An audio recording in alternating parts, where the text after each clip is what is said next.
Friends, welcome to Faris Home Food. இன்னைக்கு வந்து டேஸ்டியான சுவையான வேர்க்கடலை சட்னி எப்படி செய்யலாம் சொல்லி தரேன். இது வந்து வறுத்தரைச்சு நம்ம செய்ய போறோம். இது நல்லா டேஸ்டா இருக்குங்க. நல்லா மொறு தோசைக்கு சாப்பிடும்போது இன்னும் டேஸ்டா இருக்கும். வாங்க இதை எப்படி செய்யலாம் சொல்லி தரேன். வீடியோக்குள்ள போய் பார்க்கலாம். வீடியோக்குள்ள போய் பார்க்கிறதுக்கு முன்னாடி நம்மளுடைய சேனலை சப்ஸ்கிரைப் பண்ணாதவங்க சப்ஸ்கிரைப் பண்ணிக்கோங்க. Thank you.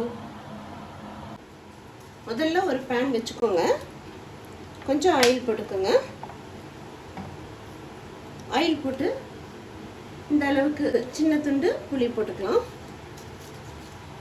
காஞ்ச மிளகாய் உங்க காரத்துக்கு ஏற்ற மாதிரி போட்டுக்கோங்க. ஒரு 7-8 காஞ்ச மிளகாய் நான் இன்னைக்கு போட்டுக்கிறேன்.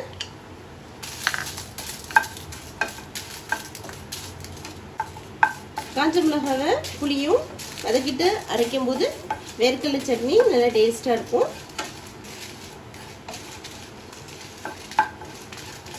நல்லா காஞ்ச மிளகாயும் புளியும் வறுத்துக்கோங்க.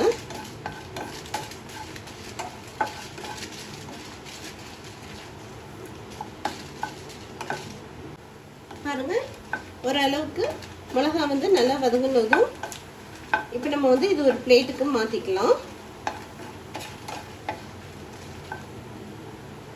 பாருங்க, மிளகாவையும் புளியும் வறுத்துட்டு நல்ல ஒரு பிளேட்டுக்கு மாத்தியாச்சு.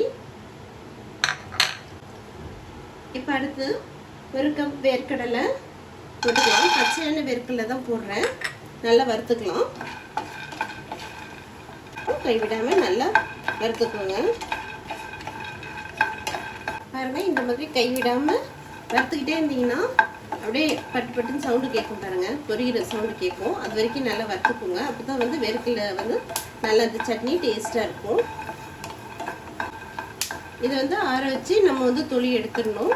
தொளியோடு போட்டால் டேஸ்ட் இருக்காது வேர்க்கடலை சட்னி. அதனால இதை ஆற வச்சு கையில் எப்படி தோல் எடுத்துட்டிங்கன்னா வந்துடும். நல்லா வறுத்தாச்சு. பார்த்தீங்களா, சவுண்டு கேட்குது. நல்லா வறுத்தாச்சு. இப்போ இந்த ஸ்டவ் ஆஃப் பண்ணிக்கலாம். ஆஃப் பண்ணிவிட்டு அந்த தோலையும் எடுத்துட்டு இதை ஆற வச்சிடலாம். ஒரு மிக்ஸி ஜார் எடுத்துக்கோங்க. ஃபஸ்ட்டு வந்து நம்ம வறுத்த புளி ஃபஸ்ட்டு போட்டுக்கலாம். அடுத்து காஞ்ச மிளகாவையும் போட்டுக்கலாம். இதை ஃபஸ்ட்டு வந்து தூள் பண்ணிட்டு வந்துடலாம்.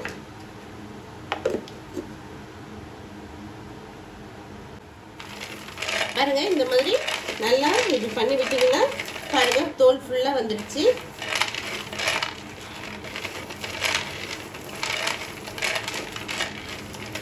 அதுதான். இப்போ இந்த தோல் எடுத்துட்டு வேர்க்கடலை மட்டும் எடுத்துட்டு வந்துடலாம். பாருங்க, மிளகாவை இந்த மாதிரி தூள் பண்ணிட்டு வந்தாச்சு. இப்போ நம்ம வேர்க்கடலை வறுத்த வேர்க்கடலையும் அதில் போட்டுக்கலாம். ஃபஸ்ட்டு மிளகாவை புளியும் தூள் பண்ணிட்டு அதுக்கப்புறம் வேர்க்கடலை போடணும். அதுக்கப்புறம் அரை மூடி தேங்காய்,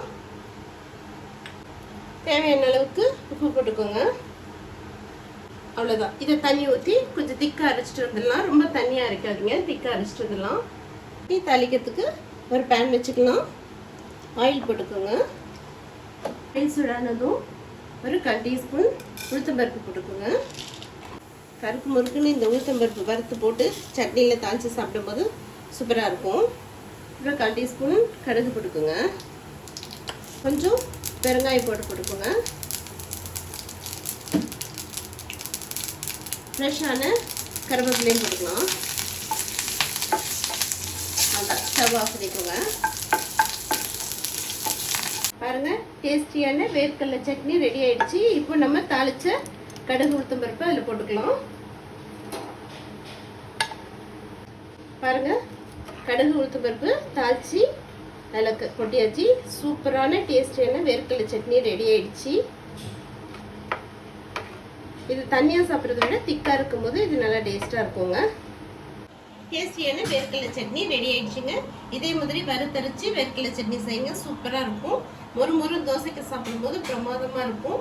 இதே மாதிரி நீங்கள் செஞ்சு பாருங்கள். இந்த வீடியோ பிடிச்சிருந்ததுன்னா லைக் பண்ணுங்கள், ஷேர் பண்ணுங்கள், சப்ஸ்கிரைப் பண்ணுங்கள். தேங்க்யூ ஃபார் வாட்சிங்.